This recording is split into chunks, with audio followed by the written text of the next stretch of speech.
Dre's Geek Philosophy, the Monday edition, the 311 edition. Like I just told Pete right before I hit the record, 311 is playing a concert right now at the Egyptian Theater to celebrate 311 Day. That's pretty funny. Right? And then yesterday was Mario Day, which honestly I think is one of the, even though I'm a big Nintendo guy, I think that's one of the dumbest things. Because March 10th spells out Mario. Yeah. I hate to be a little bougie, but come on, guys. Wasn't it? March 10th. Yeah. MAR10 Mario. I mean, come on. Really? And then was it Pi Day this week, right? 3.14. See, I accept Pi Day because that's a thing. I accept science. Science. But the cool thing, Nintendo for Mario Day, they had a bunch of the Mario games on sale. Oh. Digitally though. Oh. If you want a physical copy of Mario, yeah. Mario Odyssey or Mario Kart or whatever Mario game, you had to pay the full freight. Yeah. But if you want to buy it digitally on your Nintendo Switch, they were on sale for Mario Day. I thought it was cute last year when they did the thing with Google Maps, where like you turn in Mario Kart. Yeah. You would lean into the turns.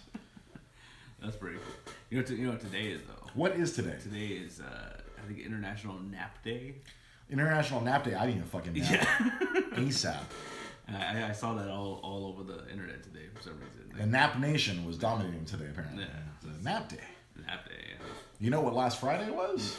International Women's Day. Yeah, it was. And you know what came out on International Women's Day? Captain Marvel. Yes. I love how like in a lot of the interviews they ask Brie Larson like, did they do that on purpose? And then I was like, no. I feel that was a strategic choice. But I love how like people are just like, was that on purpose? Like, It's like really, if you have to ask, then you're a little more dense than you realize. We can that's where journalism has gone now. Yeah. They're like, is that a coincidence?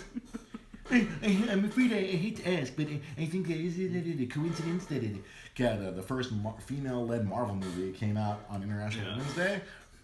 What a coincidence. No, because you think about it, because last year, well, no, it makes sense, because last year was Black Panther, and that was in February. Came out in February. Black History Month. Yeah, there's a whole scheme to all this, people. Yeah. That's kind of half the reason we do the podcast, to explain everything to everyone, because clearly it needs to be explained. Mm-hmm. Everything just doesn't happen. There's not random happenstance. Yeah. It's like, oh, free comic book day. Oh, hey, big movie comes out around that time. Hey, people really like comic books.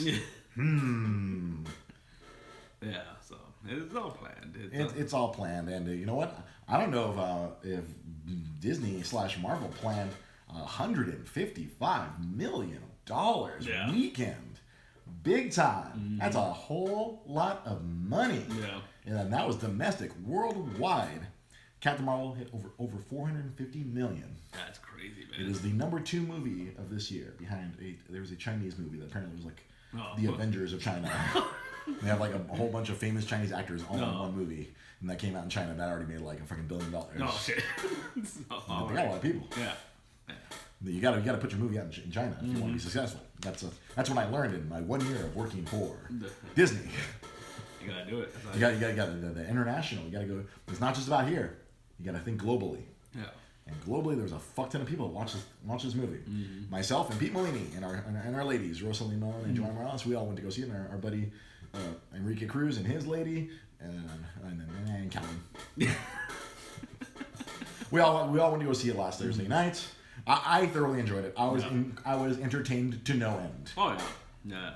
Yeah. You just give me Sam Jackson and Goose the Cat. Like I just want a spin-off movie of just those two. The hijinks of Nick Fury and Goose.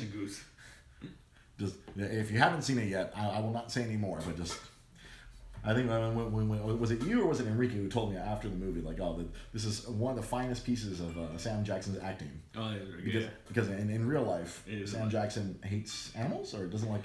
Supposedly, I don't He know. does not get along with pets or animals. I mean, but in the movie, you would not have thought that. Him and Goose had wonderful chemistry. Or as we saw, Rosa noticed in the credits, 4 different cats played Goose. Yeah.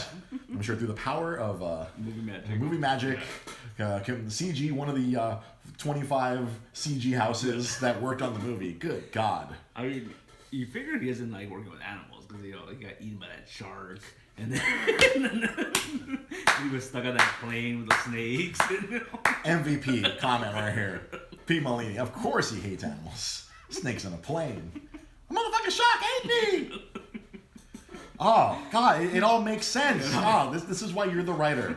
This is why you write things. That's why you are the creative, my friend. And I'm just a dude who likes to talk about creative things. Because you connected the dots immediately. Wait a minute. And that awesome tweet that you sent me earlier. Oh, so great. There's a scene where there's a Skrull drinking a soda, and it's literally exactly like the scene from Pulp Fiction where Sam Jackson's character Jules is drinking a soda. Yeah. And I was like, again, was that a coincidence? Nah, that shit was on purpose. No, yeah. That had to be on fucking purpose. You know, the Skrull walks in the room, sipping on that drink. This is a fine, tasty. Like that's all. That would have been all that Skrull would have to say. This is a fine, tasty beverage, and that would have been like I think they would have slayed all the nerds in the theater if they had done that. What was it like? Was it Winter Soldier? Right? His fake tombstone. Oh yeah. They put his Ezekiel 25:17. Yeah. Oh, I remember. Oh, yeah. I cried. I cried happy tears when that happened. Oh. One of the many reasons why The Winter Soldier is still my favorite Marvel movie, just hands down. I mean, Avengers was cool. I mean, Civil War was pretty awesome.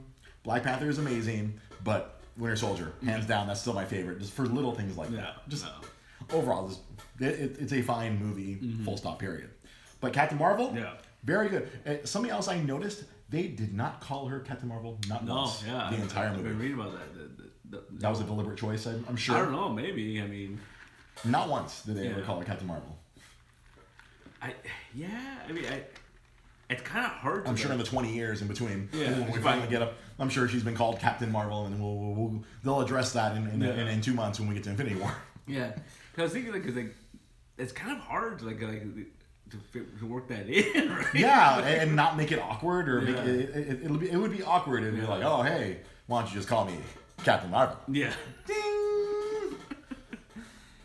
Yeah, because I think that'd be a little difficult. I mean, I guess they could have gotten away with it, something like in the Shield report or something. Like, I don't know, something like that. Because if you go back to the first Iron Man, it was from the newspaper, right?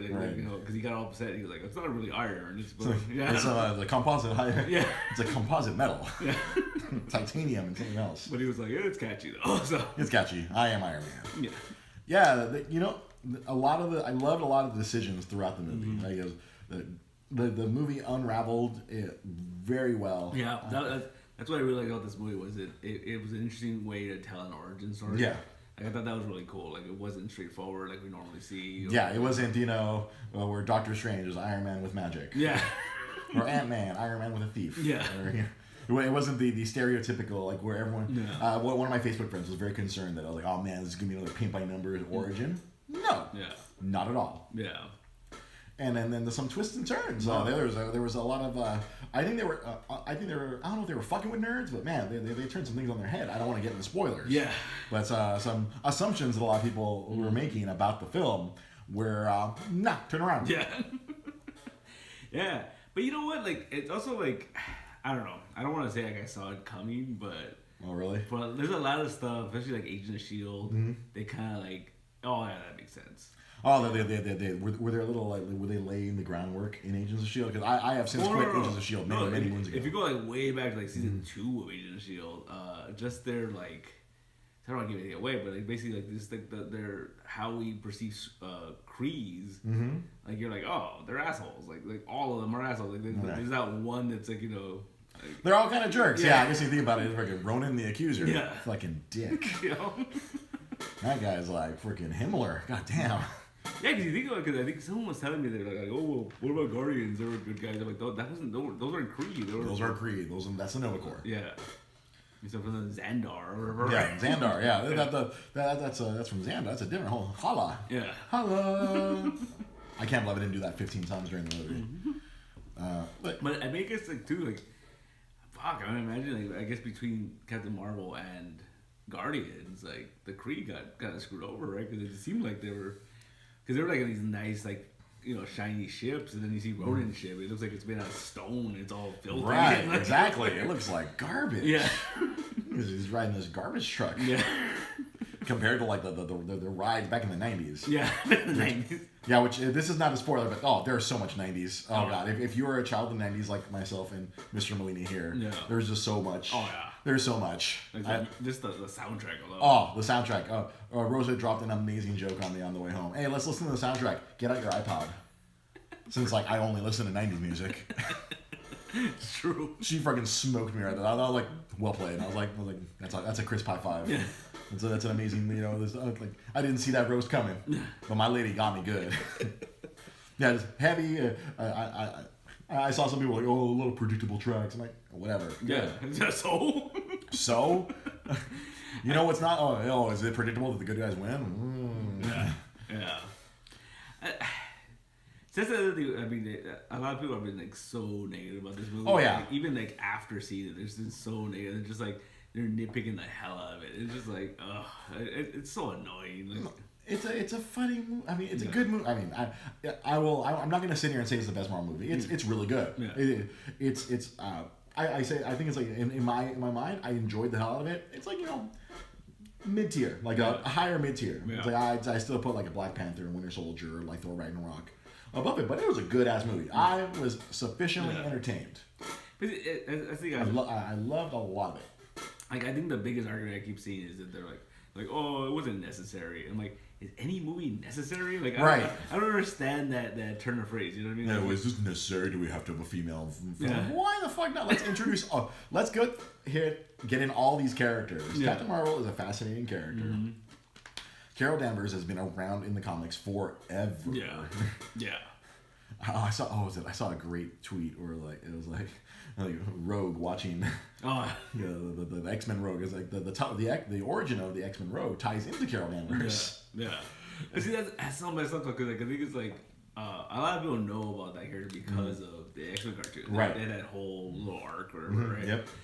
But I've noticed that a lot of these freaking people like inside movies, they're using that to be like, oh, I can't wait for Rogue to show up and they take her out and like, yeah, it's no, this Captain Marvel, like, no, it's an amalgamation of what the current Captain Marvel is. So and that's been, I think, my favorite thing about a lot of these Marvel movies. They have been done a really good job. Mm-hmm. Yeah, I want to say going forward since since Iron Man 3, they've done a really good job of integrating like what the comics are really like. Yeah. Before that, it was mostly origin stories. Yeah. I mean. It's weird for me to go back and watch a lot of the Phase 1 stuff because, man, there's a lot of cheese in there. Yeah. Woosah. There's some cheesy stuff back in Phase 1. Mm-hmm. But once they started, like, once they established everything and then they started developing all the characters going forward, with the exception of Thor: The Dark World, a lot of the movies have had really good narratives where, like, it's very deep and it's very rooted in the comics. There's a lot of stuff that's, they take what works in the comic and make it reflect on the screen. I think they did that in spades with Captain Marvel. They clearly explained the Krees. They clearly explained the Skrulls. They kind of they changed a lot of preconceived notions. Yeah. They're working the Kree Skrull War, which was to me like that was something that was happening when we were kids. Yeah. That's something that people like reference to. Like, they always talk about that as being a huge event. Yeah, because that was a big deal. Because all the annuals were tied into that, and then later on you had that Operation Galactic Storm. I remember that was another big deal. I forget if that was after Infinity Gauntlet or before. I think it was after. I think it was who was? There's a lot of Quasar. Yeah. I was kind of half expecting him to show up. Because I figured I was like, how deep are we gonna go with this cosmic thing? Mm-hmm. Like, it's like, I mean, they name dropped with it Solar, but. That was about it. Because a concern I had going in is like, there's a lot of Captain Marvels. Yeah. There are several. So I was wondering how they were going to negotiate that minefield of like all these different people. They included, what was I guess the daughter is Monica Rambeau. Yeah. Oh, Maria Rambeau? Maria Rambeau. I was like, hey, wait a minute. And then her call sign's Photon, which that was totally an Easter egg for comic nerds. Yeah. Like if you're familiar with, a lot of 90s. Yeah. She was Captain Marvel for like I guess or Monica Rambeau, spoiler alert. Yeah. I guess if they do a second Captain Marvel, like she can probably infuse her with some power. Growing up in the 2019s or whatever year. Yeah. Whatever year the current Marvel universe is set in. It's like in 2025. I feel. Yeah. All that bleeding edge tech that Tony has. That's like 2025 or something. Yeah, I mean, they could really set that up. That'd be kind of cool. I feel like that was like they're just kind of like laying the traps here. Yeah. And because I was thrown off by the Maria, but then once they saw like, oh, the daughter's name is Monica, I'm like, oh, okay, cool. Yeah. All right, yeah. We got Photon, and that poor character. I remember like it was a joke in Next Wave where like, she's had so many different freaking like code names that particular character. Captain Marvel, and was it Photon? There was another one. Oh, her name is Spectrum right now. Spectrum, yeah. Yeah. I feel like she had another one too. Yeah. It's always been kind of an inside joke. Yeah. With her character, she kind of like accepted the fact like, fuck it, everyone keeps taking my goddamn name. Yeah. And then of course we had Gina Svell, who was like was one of the Captain Marvels. Yeah. I remember Peter David did did a series of like that. Was it like Rick Jones? Like they're doing the whole like link together. Yeah. Like one put on one quantum band, the other quantum band. Like and they can switch. Yeah, that's right. And they're doing the fish out of water. Yeah. Thor the Thor-esque thing that used to happen all the time. So yeah, it is a very complicated. I'm sure as a comic book proprietor, and maybe you had people coming on the weekend. Hey, what's a good book for Captain Marvel? And you're like, only stuff that's happened recently. Pretty much, man. I mean, please stick to the recent stuff where she's wearing the cool uniform. Because it's just like, please do not go back to the leotard and the scarf. Yeah. Well, she was a drunk and she would like go on these rages and beat up Tony Stark and like. Yeah, it's a complicated history, but I'm glad they kind of cleaned it up and made it make sense. Yeah. That's why I honestly that's probably one of the biggest things I've enjoyed of the Marvel movies. They clean up shit that kind of may or may not have worked. Like Civil War will always be my favorite example. Yeah. Like they took something that like kind of worked in the comic. Yeah. I mean, like over time, like we can kind of go back and see like, oh, well, Civil War was good, the comic itself, but it was flawed. And then now like the movie was like, oh shit, like they the movie made it very gray, where like the comic was very clear, like, oh, you're either siding with Captain America or you're an asshole. Yeah. Like Iron Man was clearly the bad guy in the comic book. Yeah. Where in the movie it was like, oh, they're both right, but they're both wrong. Yeah. And then that was the thing too, because I remember when they first had announced that they were doing that Civil War movie, I was like, how? There's like 8 superheroes, like like. Yeah. How they pulled the trigger. Yeah. They drew some strings. Yeah. They made a deal with Sony and fixed a lot of things. Yeah. Kind of tough to have a Civil War. We only have. Right? I was like, dude. We got 8 Avengers. What's it gonna be 4-on-4? Yeah. Well, why don't we go find 2 more people? We can have a 5-on-1 pickup game. Pretty much. We'll play some basketball. It's so unbalanced. Civil basketball war. I love how they balance it out. They're like, oh, no Hulk, no Thor. Like, yeah, they got rid of the really powerful people. Like, oh, let's just take those off the table and make it nice and simple. Because realistically, those characters were not around for the comic book Civil War. Yeah, Hulk was off doing his Planet Hulk, which was referenced in Thor Ragnarok, and Thor just kind of was dead, right? It was during that whole Ragnarok era. Yeah, and he was like, Thor was in the comic book. Thor was dead. Yeah, he was because that weird what was it? That weird clone cyborg Thor. Thor. Which always bothered me. It always bothered the clone. It was so creepy. Like it was just like, oh, Tony kept a strand of his hair. And then Reed Richards was like, I could make a clear. Yeah, right. Hey, look, a couple of shifts along the way, and I'm Doctor Doom now.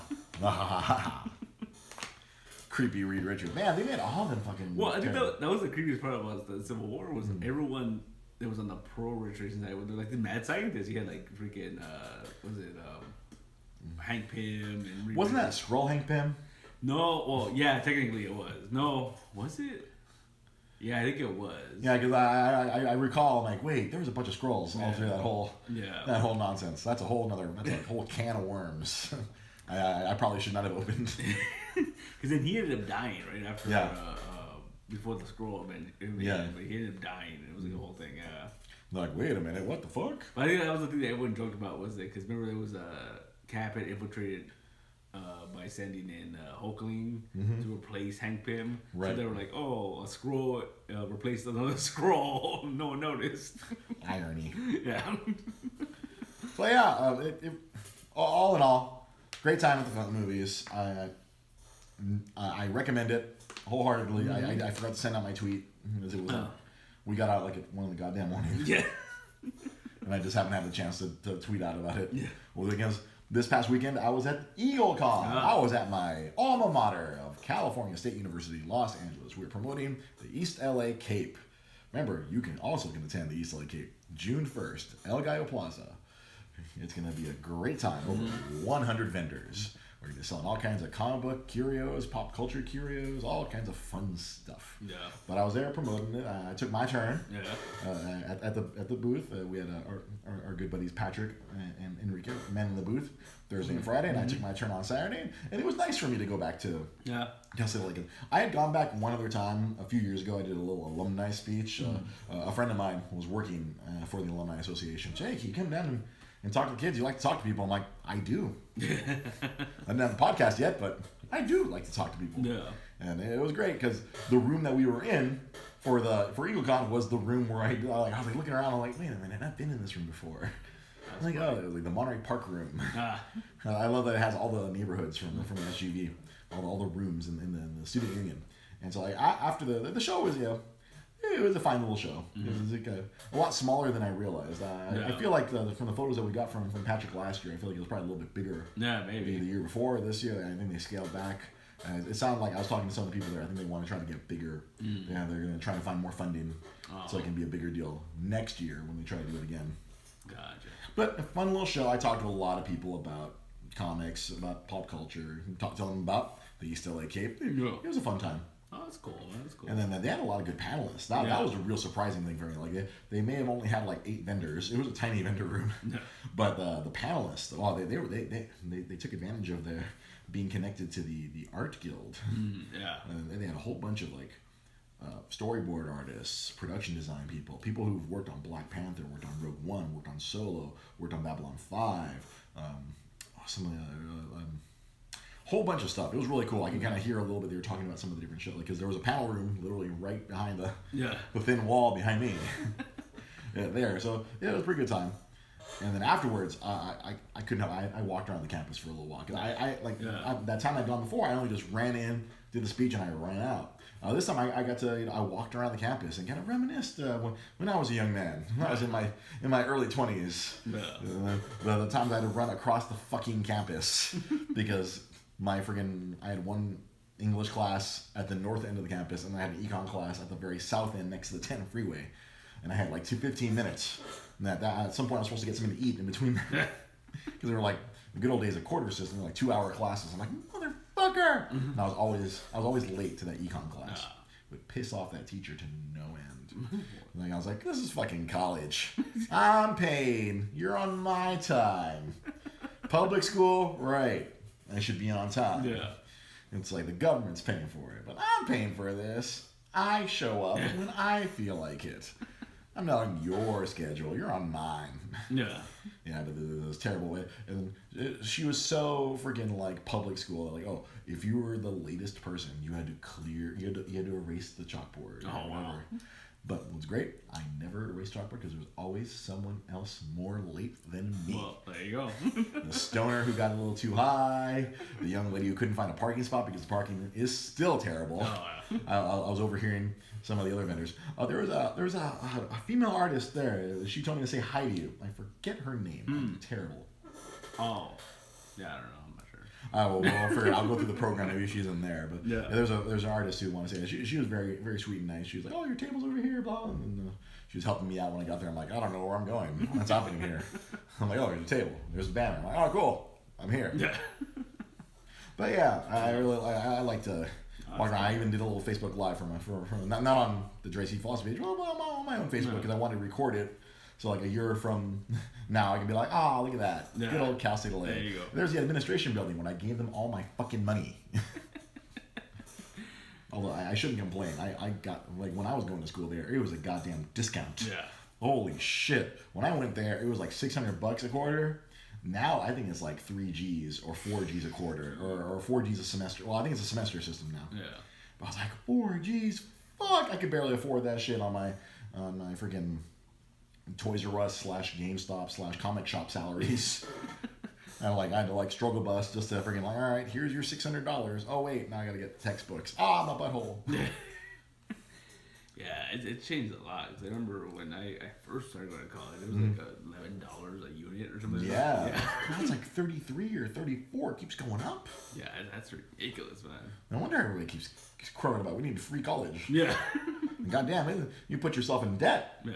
Oh yeah. I can't imagine all these kids going to those fancy schmancy colleges are like $60,000 a freaking semester. you're putting yourself in debt for like $500,000 for a sheet of paper. Yeah. Fuck. I got my sheet of paper for about 5 G's. There you go. Not in debt. Constantly broke, but I was not in debt. That's one way, right? That's what. Hey, man. Yeah. That was the hustle, man. I've always been on that hustle. Oh, man. Also this weekend, Rosa, she has the HBO Go or HBO Now, whatever the one where you can watch HBO without a freaking cable subscription. Yeah. And we fired up the Mr. Rogers documentary. Oh. Won't You Be My Neighbor? Mm-hmm. Holy fuck. That was a tearjerker. That was just like, woo. Yeah. Man, that man was a genuinely nice human being. Oh, yeah. That dude was a good dude. We did not deserve Mr. Rogers. Oh, my God. I forget what talk show it was, but it was someone was talking about how some actor, something he was saying that before he was an actor, he used to drive a limousine. Mm-hmm. And that one day to something in Washington, Mm-hmm. he got to drive Mr. Rogers around. And they were just talking. They were just, and he told them, he's like, "Oh, my kids love you." Da, da, da. And they left the thing kind of early. And this guy said Mr. Rogers said, "Oh, take me to your house. I want to meet your kids." And he took them to his house, and he played piano for them, and he like sang with them, and like just blew their little minds. Yeah, right. Those kids are gonna. I mean, they probably remember that shit on their deathbed. Oh yeah. Mr. Rogers came to my house. My house was in Mr. Rogers' neighborhood. Yeah. I bet those kids grew up. Yeah. They still remember that shit. Mm-hmm. Yeah, you hear all these stories like that, like where it was just he's just a good guy, man. He was a good.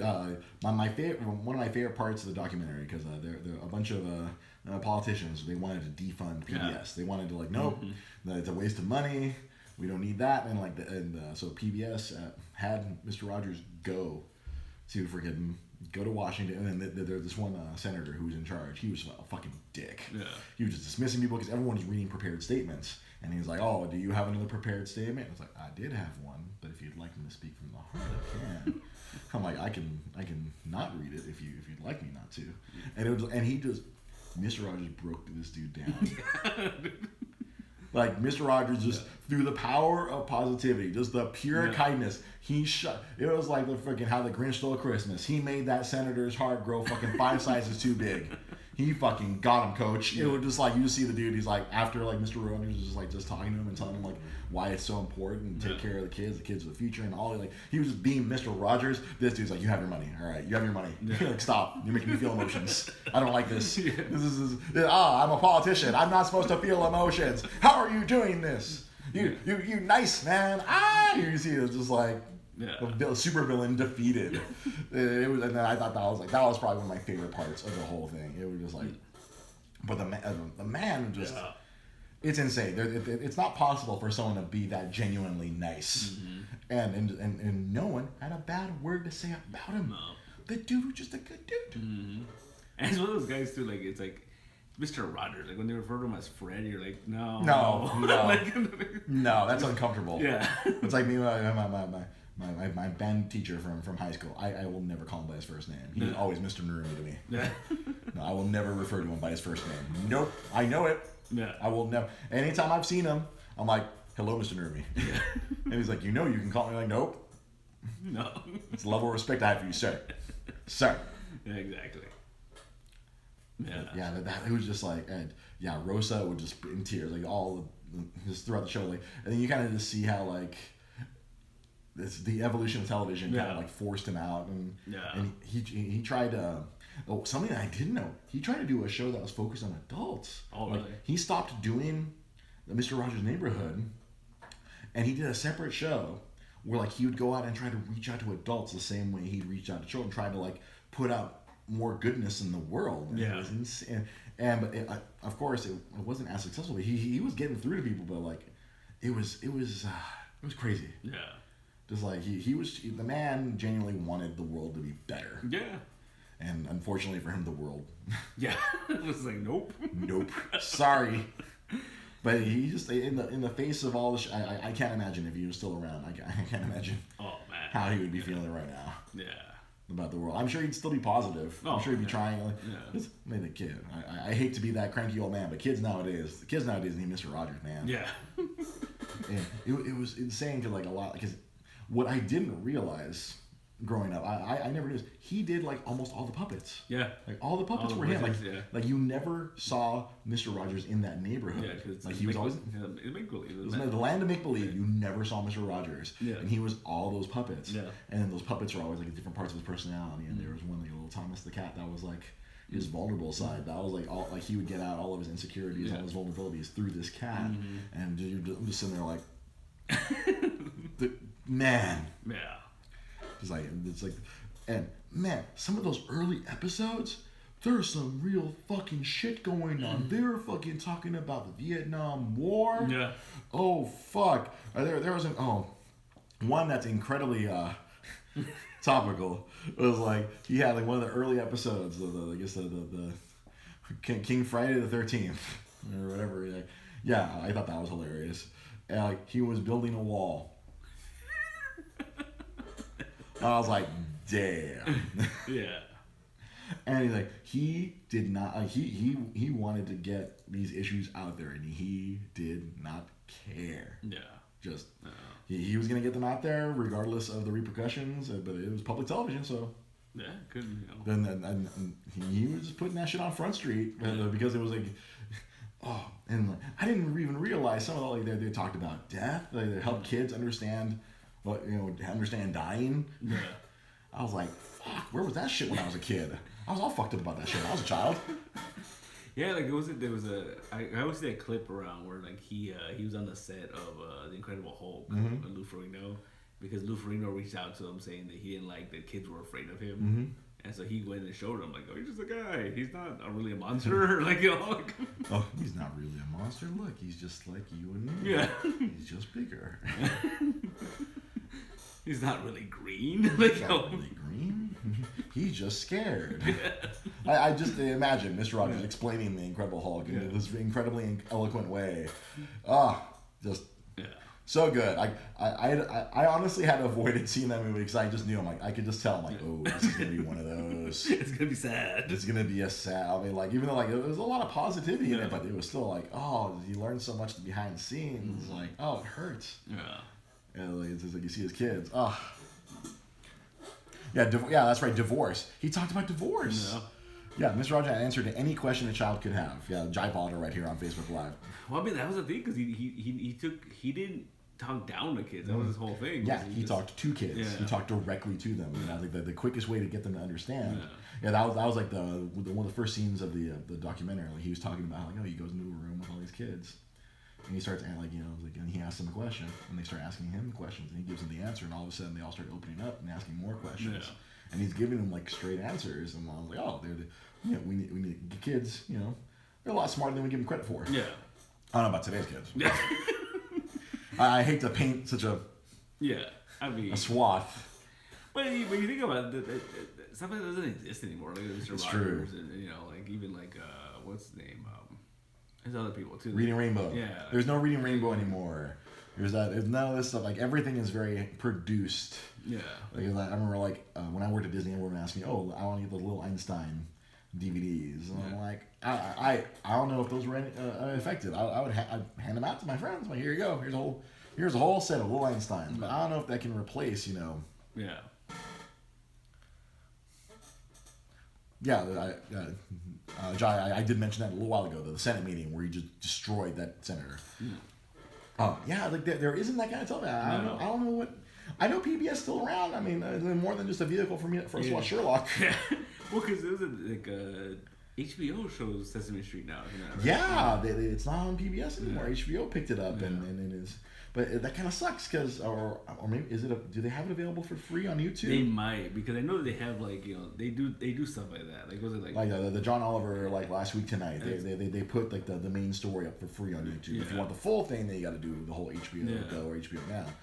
But it's possible. I feel like I have to imagine they have to offer that up for free. They can't put a paywall in front of one of those institutions. I feel like there is like a Sesame Street app or something where like you can stream a bunch of that stuff. Say Rosa Lamont Facebook Live. I always wanted to be on Reading Rainbow. Oh god, Reading Rainbow was my jam. Yeah. Before he was Geordie LaForge, I always knew him as freaking LeVar Burton on Reading Rainbow. Like when I first was watching freaking Star Trek, and I tried, what the fuck is LeVar Burton doing here? Is he gonna teach us about books? Why are his eyes covered? Like he's an actor? Yeah. But it's just, it's a lot of, like, they don't do stuff like that anymore, man. Like, is it like, everything's like swipe or no swiping. Yeah. You know? Like, even, like, was it, what was his name? Freaking Crocodile Hunter. Steve Irwin? Steve Irwin. Like, you know, like, they don't even have stuff like that anymore. Like, where, like, I think his kids are trying to start up a new show. Yeah, but God, even though, like, I think that even that show was probably good for you to get to learn. I'm like, hey, watch out for stingrays. Yeah, well, because it was just like the way it was marketed too. Because you think about it, it's got the crocodile hunter, you're like, oh, it's gonna be badass. You're like, oh, he's just teaching you about spiders. He's teaching you about all that stuff. Okay, yeah, I remember that was really big in the 2000s, kind of like all the Animal Planet stuff. Like when I worked at Toys R Us, I was like, everything was like there's a whole section of freaking crocodile hunter stuff in the Animal Planet. Yeah. It's like is that still around, or has that turned to a bunch of freaking like infomercials? I think it might be. I don't know. Yeah, because I know like something else that bothered me the other day, where I think it was a commercial I heard on one of the podcasts I listened to.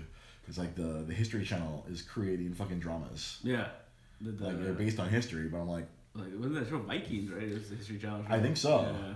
And I'm like, what? I thought we were supposed to be learning. I mean, I get it. I mean, I guess if they're trying to teach things. Yeah, but the History Channel kind of been doing that for a while. Like, where they do like the conspiracy shows. So they do shit like that. You know, like. Oh, God, right now on our Facebook Live, the comments are everyone's singing the Reading Rainbow song. That's awesome. That brings a warm fuzzy feeling to mind. Right now my voice is gone, so I'm not even gonna attempt to try to sing the Reading Rainbow song right now. But yeah, I think it's just like it's just true. Like this whole educational TV stuff kind of doesn't exist anymore. Like or like whatever it is not very good. I imagine. I can't imagine. Because seeing some of the mental titans that I got to deal with when I was a Nintendo rep with all these kids who didn't quite understand. Yeah. You know, one of my favorites was a kid walked up to me and asked me, how much is this game? And like he's pointing to a sign that says $39.99. And it's not a tiny little sticker. It was a giant sign that said $39.99. And I looked at the kid, I'm like, it says right there. Yeah. And he's like, well, I'm like, there's the price. Can you tell me what the price is? And I'm asking you, I'm like, the information is right here. And another one, because I back when I was repping, I would always put up these anecdotes of like running into like ridiculous things at retail, and a lot of them involved dumb kids. Yeah. One kid, I was at a GameStop, and he grabbed the Grand Theft Auto 4. I'm assuming Grand Theft Auto 4 back then. And the strategy guy like, ooh, this is how I win. I was like, no, that's not how you win. The book doesn't help you win. The book tells you what you need to do, but you win. Yeah. I was like, God damn it. Yeah. Nowadays, I think a lot of kids just watch freaking videos on YouTube. Mm-hmm. Oh, the Magic School Bus is on Netflix. Tells us enjoy Marcus. There's a new one. It's a new series. Netflix brought it back. Oh, really? Yeah. It's a brand new one. Mm-hmm. Oh. Hopefully, it's good. We have like over here. We have Polar Nights. Someone on Twitch is watching us from Norway. Hello, thank you. Yes, we do have a couple of long Viking beards over here. But yeah, so it's like I was watching this week. Have you heard of this documentary? It's called Three Identical Strangers. Oh shit, that one seems fucking insane. Dude, it's so not what you expect it to be, and it has so many twists and turns. Yeah, that's what I've heard. Yeah. I have heard this. Yeah. And I like that's one of those I'm like, I am fucking scared to watch. Yeah. Like, there's a lot of these documentaries where I'm like, I get too invested. I'm like, oh, I start gripping the seat and shit. I was like, I had been wanting to watch it for a while because I saw a trailer for it, and then when it was limited release in theaters, and I remember I was thinking about going to see it in the theater, and I just never got around to it, and then it just showed up on Hulu. I was like, all right, cool. Put it on my queue. I tried to watch it the first time, but I was really tired and knocked out. Oh, really? And the second time, I was seeing her watching it after hours, and the whole time I was texting Joanna like, "Holy shit, this just happened! This just happened! This just happened!" Like, it's triplets who were like separated at birth or something. It escalates so much, dude. Like it's just a constant Ron Burgundy meme. Yeah. All right, say, oh, we got Polar Nights over here on Twitch. I tried to get a beard, but my girlfriend told me if I get a beard, she'll get a bush, so no beard for me. I'm like, woo! It's harsh. It's harsh. My goatee's always been a part of me, and I feel like you've always, as far as I can remember, you always had a beard. Even when you were a teenager, you had a beard. Since I got out of high school, yeah. Even when you were a young man, like I can't remember Pete Molini without a beard. No. But yeah, the three identical strangers. That's it seems intense. It's a rough one, man. Like it starts out real happy, and you're like, oh, this is kind of cool, but then it just starts getting dark so quickly. Right. Oh man, these documentaries just keep trashing me. Like last week, we watched Andre the Giant one, Mr. Rogers. Like when I did the movie challenge a couple years ago, I went through a lot of documentaries. Like, fuck, man, there's a lot. I like learning. I'm a person. I like to absorb information. That's constantly just who I am. Like the people I work with at my current job, they're like, I'm just memorizing everything. I'm like, I want to understand everything. I'm like, oh, why are we selling more copies of this game suddenly? Did we just drop the price? Yeah. I'm like, oh, everyone's really back into Resident Evil again. We're fucking selling hundreds of copies of Resident Evil left and right. I'm like, I'm always trying to understand stuff. Yeah. And like, but yeah, some of those documentaries, I'm like, oh, I've learned too much. Yeah. I don't want to learn that. No. I absorbed too much information. Oh no, this is gonna haunt me for the rest of my life. Yeah. This is that was a rough one. I couldn't. Man, something I saw on the news yesterday, and I'm sure you probably saw it. It's been going around social media all weekend. A woman at a zoo tried to get a selfie with a jaguar. Oh, I accidentally woke up to see the uncensored photo of that. And it's gory. Oh, it's so gory. Oh man, I tried to take my eyes away from it, but I couldn't. It was like the proverbial like, it's a train wreck. I can't turn my eyes away. Yeah. Hey, because I only saw the headline first, woman attacked by a jaguar, but then when the news came on yesterday, me and Rosa had just had it on in the background. We're cleaning up the house, and I see like, she was trying to get a selfie, so she went like, cause you know they had the railing, there was still a fence. But she went over the railing up against the fence, trying to get a selfie. I mean, natural selection kicked in. This jaguar's like, oh, motherfucker, you're in my area now? Yeah. I honestly, I wish there was a video of this. I know, right? Natural selection at work. I mean, see, Jai Pollard making the comment, the white people are white peopling again. My God. It's just, why? I did this. Yeah. It was pretty gruesome, man. Like when I first heard it, I imagined like she jumped into a pit or something, but no, it was like, oh wow, like through the fence, that jaguar lit her up. Mm-hmm. Yeah, she's lucky she didn't that jaguar didn't get an artery. Yeah, and she just bleed out right there in the spot. There's so many people that do stupid shit like this now. It's just like it's ridiculous. Yeah, I was seeing something about how there's people trying to get selfies. Over 100 people die a year trying to get selfies with dangerous animals. That's ridiculous, man. Well, I had told Rosa, I'm like, cell phones are going to kill people. And Rosa's like, no, stupid people are killing themselves. Yeah. I'm like, fair. That's true. That is a fair and valid point. I stand corrected. Dumb people will like the fucking natural selection. Yeah, Arizona was dressing up like Florida early. Yeah, like it should have been Florida woman. Yeah. That's probably one of my favorite memes, the Florida man. Yeah. Well, you see a headline start with Florida man? Ooh, here we go. Here we go. Something cool is about to happen. And by cool, I mean horrible. Was it in Florida like when we got our first zombie with the freaking, was it the basalts? Basalts, right? Yeah. Or like wasn't there some sort of experiment or something done there or something? I remember it was just like, I remember seeing that video and I was like, that is a zombie. Like holy shit. Oh, so yeah, Jai Pollard gives us a little more info here. The best part is they're not going to kill a jaguar. Damn right they better not kill that jaguar. I was very concerned about that. Yeah. I thought they were going to go full white person. We got to kill this jaguar. No. Yeah. That jaguar was minding his own business. Mm-hmm. There's a clearly marked, hey, don't cross this fucking line or this jaguar cat's going to cat. Yeah. It's a cat. Yeah. It's a giant fucking cat, but that cat's in a cat. Mm-hmm. So when Rosa, when one of our cats does something like outrageous, and we just say, cat's gonna cat. We can't get mad at our girls because they're cats. Like they don't know any better. It's like, really? Did you just throw up in the middle of the living room? Cat's gonna cat. It's like. And it looks at you like, clean that shit up. Yeah. Like I'm the fucking like the cat's supervisor clearly in this relationship. Yeah. It's telling you, one of our cats, Yogi, she has the expressions of a human. She's just like, you've met her. Yeah. She has the full range of motion on her face. Like, I can sense disappointment. Like, she will give you a disappointing look. She will give you a concerned look. Yeah. When me or Rosa look a little ill, she'll roll up on you like, are you okay? Like, the kind of the you okay look. Yeah. And she'll put like your paw on your lap. I'm like, animals are fascinating. Yeah. We don't deserve animals.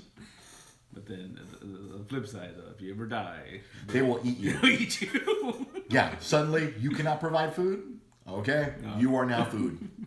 I've accepted this. If I happen to like slip and crack my head open and die, Yogi and Tina are gonna feast on my carcass. Yeah. It's okay. I love them. They're my cats now. Yeah. They're adorable. Yeah. Cat's gonna cat. Yeah. Rosa, cat's gonna cat. I remember that the first time I read an article about that. Like some old lady dying and the cat just fucking ate her. I was like, holy shit. Like I never knew that was a thing. Over here on Twitch, the one Afro Ninja, Lamar Harris, he did not like Captain Marvel. That's your opinion. Yeah. You're in time. Here on our show, we don't require everyone to like everything we like. No. You're allowed to have your opinion. See, that's the thing that's so... It's like a Star Wars thing, too, where like people are so divided and stuff like that. And it's one thing, like, if you don't like it, you don't like it, fine, whatever. Yeah. But I think it's... It's not for you. What drives me... Or you don't like it. I mean, I shouldn't say it's not for you. That's kind of dismissive. Yeah. But, no, just... If you didn't like it, you didn't like it. But there's a lot of movies that people like that I hate. Yeah. So. But the thing that drives me crazy is the people that they don't like it, and they're like, you're dumb for liking it, like, you know, like that's always going to be that's something that will always bother me. Yeah, shaming people for liking something. It's like there was no reason to shame Lamar Harris for not liking Captain Marvel. It was not your cup of tea. I had fun watching Sam Jackson play with a cat. Yeah, I was endlessly entertained by young Sam Jackson. Yeah. That's true. I think the other than that is like it drives you crazy when they're like, well, you know, this other movie was better. I'm like, so that's entirely your opinion. Yeah. It's like I can't nerd gonna nerd. Nerd gonna nerd.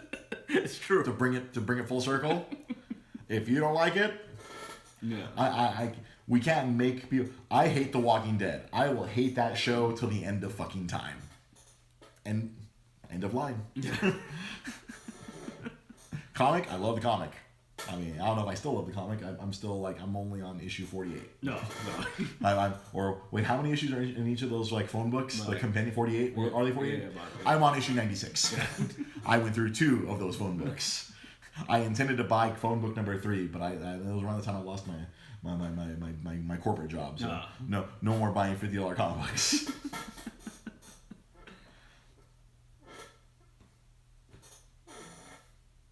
Yeah, Captain Marvel. I don't know if he's emphasizing. Then right here, Jai Polidor says episode 7 is garbage. That's Jai Polidor did not like episode 7. Yeah. Good on you. Yeah. More Star Wars for the rest of the people who like Star Wars. Yeah, exactly right. I will not make... If someone tells me they don't like Star Wars, I will not make them watch Star Wars. Like, my mom will never, ever watch a Star War. She's never watched the Star War? Nope. Not one? She fucking... Without watching it, she hates it. Yeah. Because, in her mind, she hates everything make-believe. Oh. I don't have the heart to tell her, like, Mom, all these movies that you watch are fucking make-believe. Yeah. Remember that movie, The Campaign, that we watched with Robert Redford? Made up. Made up. That was not a documentary. No. That was an adorable farce. See, and it's funny. Really weird segue. Go. Do it. So you know how we talk about movies and they do well, and like you have to make a sequel because it did so well. Right. Have you heard these reports that they're making a sequel to Bohemian Rhapsody? How? What, is he actually going to be gay this time around? Yeah. I mean, that's the only way I can accept a sequel to Bohemian Rhapsody, where we acknowledge a lot of the things that they hid in the movie that they didn't want to talk about. That's the only way I will accept a sequel to Bohemian Rhapsody. Oh, correction. Freddie Mercury was gay, and he died of AIDS. No. We're sorry for pretending that he was straight. No, they didn't hide that. They just didn't like. They glossed over it. No, I mean they made. I haven't watched it. I've heard. They made reference. They didn't. They didn't show like all these orgies and shit. Or, Well, but my understanding. Well, from my understanding, it was they made it very like No, he was super Did they gay. insinuate? Did they? Oh no, he didn't. Okay, I had heard. No. Like, Here I am, Fox Newsing. Sorry. Yeah, because I think it was one of the complaints I read about in the trailers or something like that. But like, no, yeah, it was pretty apparent he was gay. Like, you know. Okay, good. Now Lamar Harris has hopped over from Twitch onto Facebook Live, and he hates that song. I will always like that song because of Wayne's World. Yeah. And I love that they snuck in a Wayne's World reference into the with Mike Myers was in the movie. He was in the movie, yeah. Well, it's funny. Actually, I told you the other day that I'm a little overdone with that song right now because I feel like they're playing it so often now. I bet they are. I bet that song has just been played to death. Yeah. Give me some "We Will Rock You" that leads right into "We Are the Champions." Yeah. Or is it the other way around? Is it "We Are the Champions" into? I always forget how it goes. No, you had it right the first time. Yeah. Oh God, I was listening to a podcast today where they were talking about how like people associate "We Are the Champions" with sports, and I was like, no, it's about gay people. Yeah. But yeah, just the idea though, they're trying to like develop a sequel to it. I'm like, how? How? That's wow. I mean, yeah. I mean, Soul Plane got a sequel, so yeah. Soul Plane did get a sequel. I'd like to talk about Soul Plane. Oh God! And apparently on Facebook Live, Jai Potter is telling us that they're making a sequel to Undercover Brother without Eddie Griffin. Oh really? Why? Is it gonna be like Kevin Hart now, or like? They better get him those platform shoes that go up a lot higher. Because the only reason I can think of is like Eddie Griffin's just not famous enough anymore, or like. I mean, what was the last time you heard from Eddie Griffin? That's true. You know, like I mean, Deuce Bigalow, European Gigolo? Probably, yeah. And now you got to bring back weird buff Dave Chappelle, right? Oddly buff. Conspiracy buff Dave Chappelle. Yeah, right. And yeah, well, a lot of the people in the movie are a lot more famous. Yeah. Dude, MPH. Mm-hmm. Oh yeah. And then who else was in there? It was what's his face? Billy D. Williams. Mm-hmm, that's right. Yeah. Current General's fried chicken. It's butt chicken. I always loved that movie. Yeah. I love it. That's hilarious. That movie was that movie brought me great joy. Yeah. Like the only movie that I liked better than that was obviously Black Dynamite. Yeah. That wow, fucking Hollywood. Yeah. Leave shit alone. I mean, I guess Chris Kattan needs work, so you know, like Chris Kattan. Although actually that probably was his best role. Yeah. Right. Mr. Feather. Yeah. Oh man, Hollywood is so crazy. No. It boggles the mind. And who's asking for like a Undercover Brother sequel? Like that's a long time ago, right? I mean, I think 10 years ago I would have been like, "Can we get a Undercover Brother 2?" Like, Yeah. and now it's like, the time has passed. Yeah. That's like when I was a kid, like when 48 Hours came out, and another 48 Hours. I'm like, what? Yeah. I didn't understand a lot of time had passed. Yeah. As a child, I didn't know like they made another one. Yeah. But Because they did that a lot in the 80s. Yeah. They really made a lot of unnecessary sequels. Well, they kind of do that now too. These rivals and whatnot. You know, like those Die Hard movies. Like we didn't need those Die Hard movies, right? Yeah. Oh, Bad Boys 3, or Yeah. as we have mentioned every week, Bad Boys Forever. Forever. Maybe that's gonna be the surprise that we don't realize that today there's a Bad Boys 3 out there, and they're gonna release that, and then Bad Boys Forever is gonna come out. It's gonna be Bad Boys animated. Yeah. I'm sure Martin Lawrence needs that paycheck pad. Yeah. I have no doubt. We gotta help out our boy, Martin Lawrence.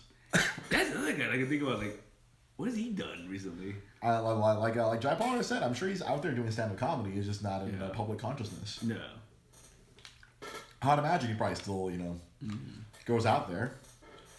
Eddie Griffin has, if you see, apparently if you check Eddie Griffin's Instagram, he's out there doing stand-up. Probably in Podunk, Mississippi or something. Yeah, right. Making white people laugh about black things. The old, I was thinking that Dave Chappelle, white people do this, black people do that. Try to find a Mexican. Yeah. The old observational comedy. Yeah, 19-year-old Jack Potter is happy than a runaway slave. I believe this is in reference to Bad Boys 3. Yeah. Yeah, no, like I don't think I ever saw the second one. Oh really? Yeah. Oh man. Bad Boys 3 gave me woo-saw. Woo-saw. I'm always pinching my ears. You gotta calm down. Yeah, you gotta calm down. Woo-saw. Yeah, I think That had Gabrielle Union in it. Because that was a while between two, right? There was like a little bit. Because I know Bad Boys 1 was, we were still in high school for that one. I remember. Yeah, no, I wasn't old enough to see Bad Boys 1, so I had to sneak into it. I think technically I wasn't old. Well, I'm sure technically I wasn't old enough, but I've always had this. No. So I had no problem buying the tickets for myself and my friends when we went to go see Bad Boys 1. Yeah. And then Bad Boys 2, that was like freaking 2000. So that was like 94, 95 for the first Bad Boys. I'm shocked that you haven't mentioned the whole, it was supposed to be John Lovitz and Dana Carvey. Yeah. Fuck you, Hollywood. They should make that movie though. Right? That should be Bad Boys 3. That would be entertaining, right? Like a current Dana Carvey and a current John Lovitz. John Lovitz. Ah! Yeah, which one's Mike Lowry? Jesus. John Lovitz. Oh, I'm so sexy. Do you think there was actually they kept those names? Probably not. No, I was saying like wait. I would imagine no. Yeah. Mike Lowry and Marcus Burnett. Nah. Yeah. I'm pretty sure. I mean that they were probably Chad. And what's another really white name? Hang on. Oh, like Bill. And like it was a cop. Chad Shuttlesworth. No, that's no. And Chad Shuttlecock. And that would have been like a straight comedy, right? It wasn't gonna be like yeah, right. It would have literally been fucking National Lampoon's Loaded Weapon. Right. Another Samuel Jackson movie. Samuel Jackson movie. That was before I knew who Samuel Jackson was. I thought he was just some guy cosplaying as freaking Danny Glover back when I was a child. Going back and watching that. Yeah. Bad Boy. Lamar is telling Jai that he's on drugs because Bad Boys 2 was fantastic. I mean, honestly, that was the last time I think the world accepted so many explosions from Michael Bay. That was an explosion-filled movie. Yeah. I still have very happy memories of that movie. And Joey Pants was losing his goddamn shit the entire movie. That's all he did in the fucking movie. You're breaking the fucking rules! Oh, you mean the second one? Yeah. Michael Bay? Yeah. Oh, yeah. Because it was Brockheimer, right? Did the first one? I believe so. Yeah. Yeah, second one was Michael Bay.